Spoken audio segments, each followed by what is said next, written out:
শপতগ্ৰামৰ ভেৰভেৰীত নিশা জালত সহৰ ৰাইজ আটক কৰিছে দুই যুৱকক। আটক বিটাৰৰ পাৰুৰা গাঁৱৰ আসিফ আলী আৰু হাফিজুল শেখক। যুৱকটোৱে জালনোট জ্বলাবলৈ উপস্থিত হৈছিল ভেৰভেৰী বজাৰত। ভেৰভেৰীৰ এখন দোকানত বিভিন্ন বয় বস্তু ক্ৰয় কৰি দোকানীকে দিছিল জালনোট। যুৱকদ্বয়ৰ হাতত বহু পৰিমাণে জালনোট প্ৰত্যক্ষ কৰি ৰাইজে খবৰ দিয়ে শপতগ্ৰাম আৰক্ষীক। পিছত আৰক্ষীৰ দল উপস্থিত হৈ ঘটনাস্থলীত আটক কৰে জালনোটৰ ব্যৱসায় কৰা যুৱকদ্বয়ক। যুৱকদ্বয়ৰ পৰা আৰক্ষীয়ে জব্দ কৰিছে 20খন 500 টকীয়া নোট, 2টা মোবাইল ফোন আৰু এখন ই-ৰিক্সা। এই ঘটনাই সমগ্ৰ অঞ্চলটোত এতিয়া ব্যাপক চাঞ্চল্যৰ সৃষ্টি কৰিছে। কৰ পৰা পাইছে জালনোটখিনি? শিলবাৰীৰ পৰা। শিলবাৰী। কোনে দিছে? খাইৰুল নামৰ এজন দিছে।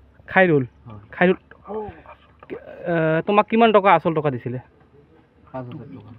তুমি কিমান দিছা? ওই 5,000 টকা দিছিলোঁ, এই 10,000 দিছে। তোমাক কিমান দিছে? 5,000 টকা। 10,000। 10,000। তোমাৰ নাম কি আছিল? আসিফ আলী। ঘৰ?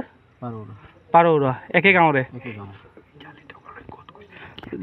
জালি টকাখিনি কৰ পৰা মানে এক্সচেঞ্জ কৰিব বিচাৰিছিলা? এই দোকানৰ পৰা। কোন দোকানত? ফেৰফেৰী। ভেৰভেৰী। কি দোকানত দিছিলা? গালামাল দোকান আছে। গালামাল দোকানত। কিমান দিছা? 500 টকা এটা দিছোঁ। 500 টকা দি।